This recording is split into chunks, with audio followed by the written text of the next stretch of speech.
Assalamualaikum warahmatullahi wabarakatuh. Halo semua, kembali lagi di channel Raider Manhwa. Kali ini Mimin akan melanjutkan sebuah komik yang bercerita tentang bangkitnya jiwa pedang legendaris terkuat.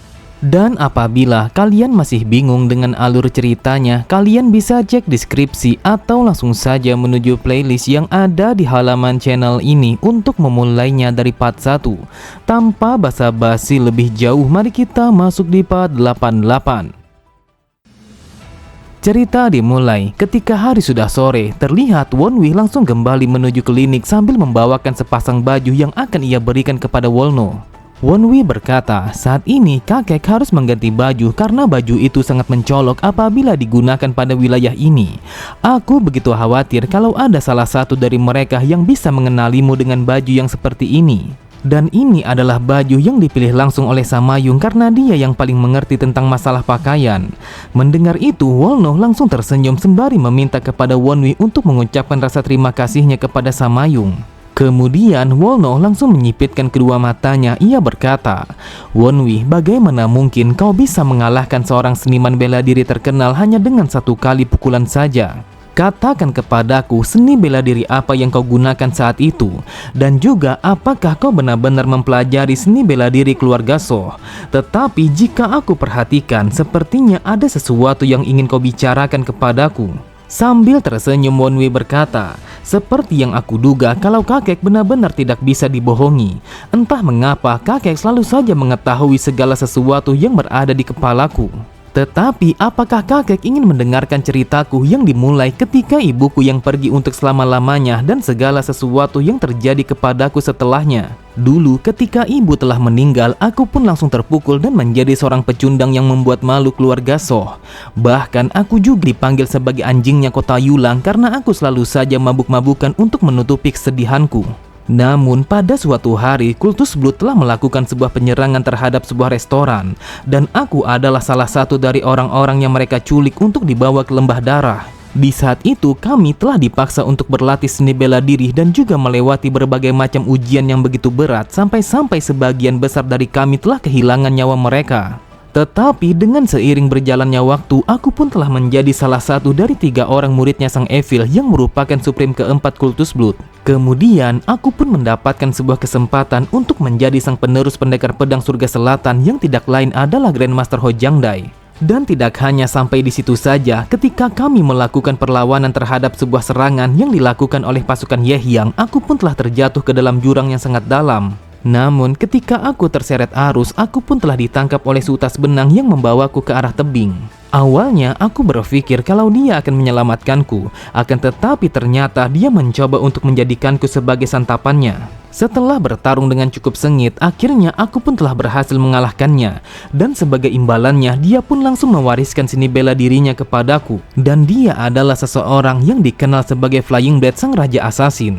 Kemudian aku pun telah diutus untuk mengikuti sebuah kompetisi seni bela diri yang diadakan oleh aliansi Murim yang bertujuan untuk merebut kembali pedang Blood Demon. Lalu setelah melewati berbagai macam insiden, akhirnya kami pun telah berhasil mendapatkan kembali pedang itu yang merupakan simbol kekuatan Kultus Blood. Awalnya aku ingin menyerahkan pedang itu kepada Nona Muda karena dia adalah sang pewaris yang sesungguhnya. Namun entah mengapa pedang itu hanya ingin bersamaku dan memilihku sebagai masternya. Di saat itulah aku pun langsung diangkat menjadi sang pemimpin Kultus Blood, yaitu Blood Demon yang baru.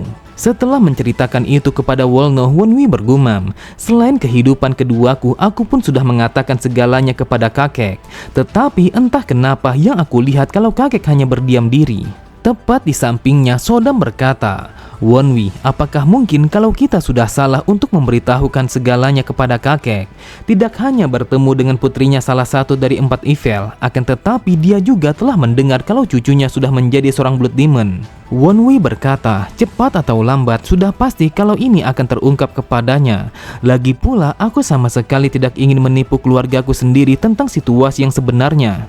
Tetapi semakin lama keheningan ini, maka aku pun menjadi kepikiran kalau aku harus mengatakan sesuatu. Namun tiba-tiba saja Wonwi langsung mengangkat kepalanya ketika mendengar Wolno yang berkata, Apakah ini adalah takdir? Sebuah takdir yang sudah kami hindari selama ini telah membawamu kembali ke tempat asalnya pada generasi ini. Tetapi jika semua ini benar-benar adalah takdir, maka mau tidak mau aku harus menerimanya.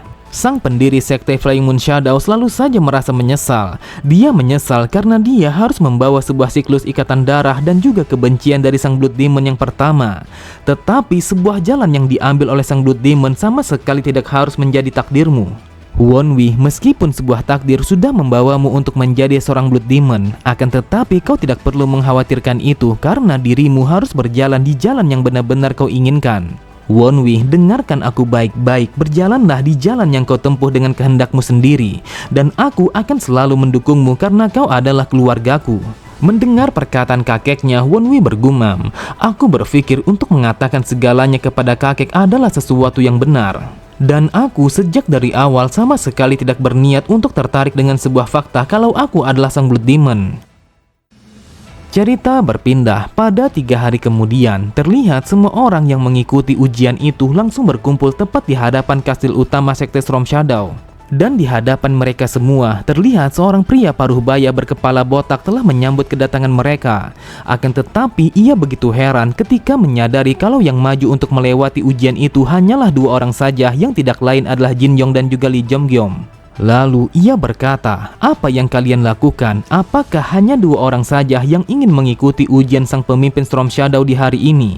Bagaimana mungkin kalian berkumpul di tempat ini, tetapi yang mengikuti ujiannya hanyalah 2 orang saja? Pada sisi yang lain, terdengar orang-orang yang ada di sana berkata, dasar sialan, bagaimana mungkin Lee Jong-gyom dan juga Jin Yong berada di tempat ini? Hal ini sangatlah mengejutkan karena 2 orang yang paling tidak terduga telah mengikuti ujian ini. Jika dipikir lagi, mana mungkin aku bisa melawan sang penerus dari salah satu 8 master bela diri terkuat dataran Murim. Bahkan aku pun sama sekali tidak memiliki sebuah peluang untuk selamat dari seorang monster seperti mereka. Mendengar ocehan mereka, Lee Jong-gyom berkata, entah mengapa mereka membuat kita terdengar seperti seorang penjahat. Tetapi jika aku pikir kalau yang pantas disebut penjahat adalah dirimu. Di sampingnya, Jin Yong berkata, meskipun aku dikatakan sebagai penjahat, namun tetap saja kalau aku merasa senang karena mereka sadar diri. Dan itu jauh lebih baik daripada melibatkan diri ke dalam sebuah masalah. Jadi mereka semua bisa mengikuti ujian ini di lain waktu.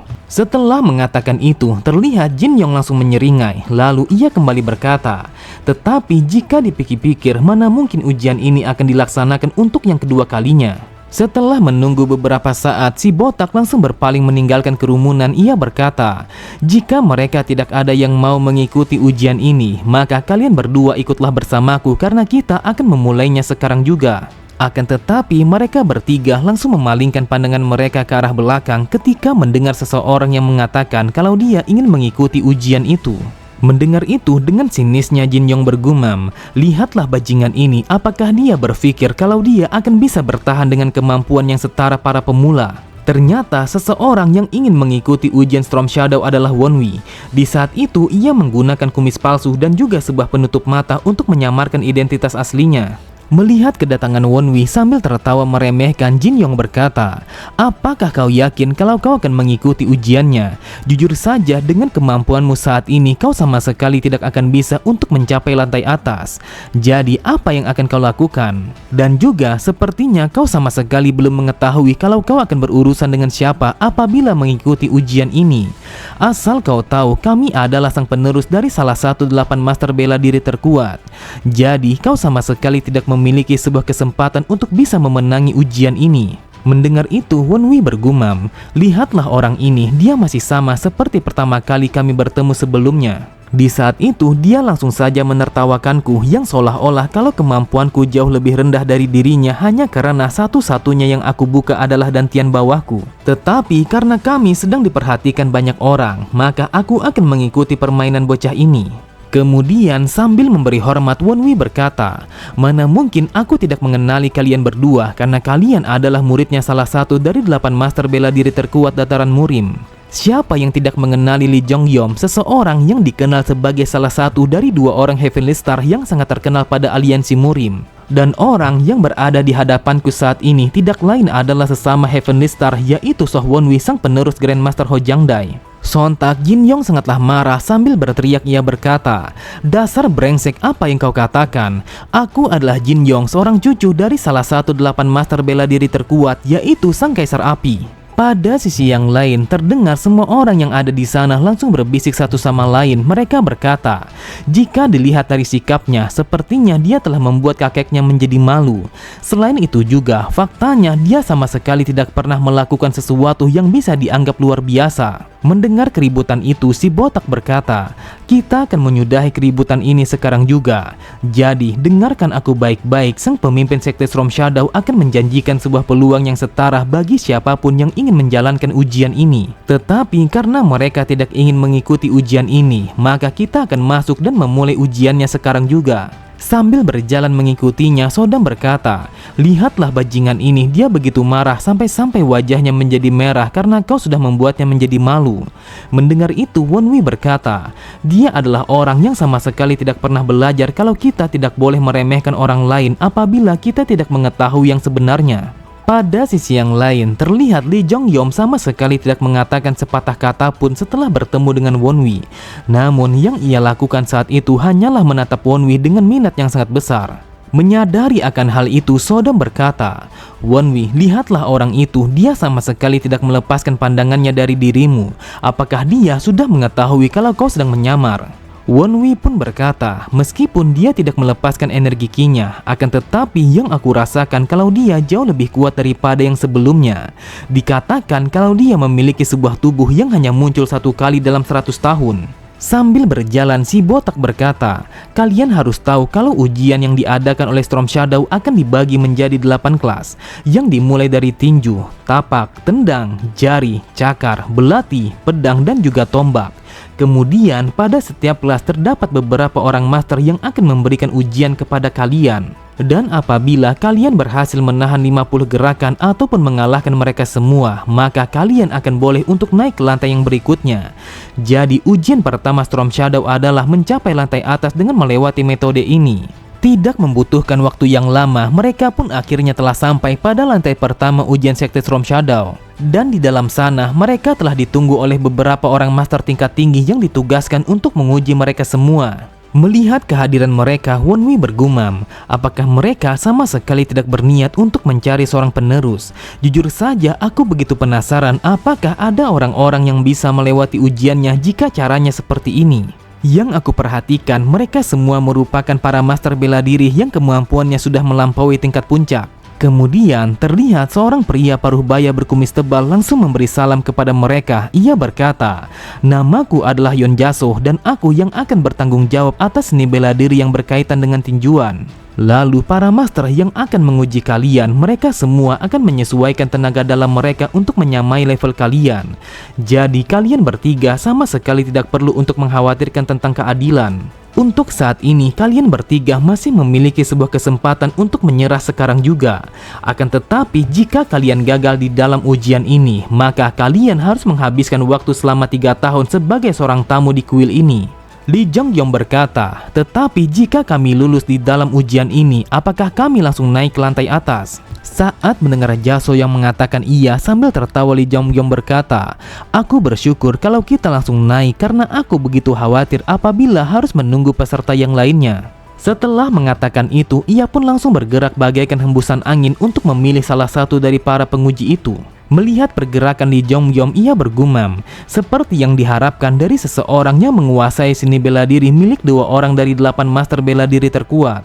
Lee Jong Yong berkata, "Jujur saja, aku tidak bisa melewati sebuah kesempatan untuk menghadapi orang terkuat di dalam ujian ini." Pada sisi yang lain, Jin Yong langsung memilih salah satu dari penguji itu. Ia berpikir, saat ini yang perlu aku lakukan adalah memilih yang paling lemah karena aku akan menyimpan energiku terlebih dahulu. Kemudian Jin Yong langsung melemparkan pandangannya kepada Wonwi. Ia berkata, "Akan lebih baik kalau kau menyerah saja karena seseorang yang berada di hadapanmu saat ini telah berada di level puncak." Karena mereka telah memilih lawan mereka masing-masing, Jaso langsung memberikan sebuah perintah kepada mereka untuk memulai ujian itu sekarang juga. Ketika mengetahui kalau lawannya adalah Wonwi, ia bergumam, sangat disayangkan kalau aku tidak berkesempatan untuk menghadapi sang pewaris dari salah satu 8 master bela diri terkuat. Jika dibandingkan dengan mereka berdua, maka pemuda ini jauh lebih lemah dan juga membosankan. Meskipun semangatmu memanglah tinggi, akan tetapi sangat disayangkan kalau kau akan berakhir pada ujian ini. Terlihat Yasuo langsung mengangkat salah satu dari tangannya yang menandakan kalau ujiannya akan dimulai di saat itu juga. Akan tetapi mereka semua langsung terdiam ketika melihat Wonwi yang langsung memulai ujiannya dengan kecepatan yang sangatlah luar biasa. Di saat itu Wonwi langsung melancarkan sebuah tinjuan yang begitu kuat yang mendarat tepat di perutnya sehingga membuatnya langsung terlempar ke belakang. Sambil berteriak menahan rasa sakitnya, orang itu berkata, "Dasar sialan, bocah itu telah menyembunyikan kemampuannya yang sebenarnya, dan dia adalah seorang master yang berada di atas level puncak." Setelah berhasil mengalahkan orang itu hanya dengan 1 kali pukulan saja, Wonwi berkata, "Karena aku sudah mengalahkannya, maka aku akan naik ke lantai 2 sekarang juga."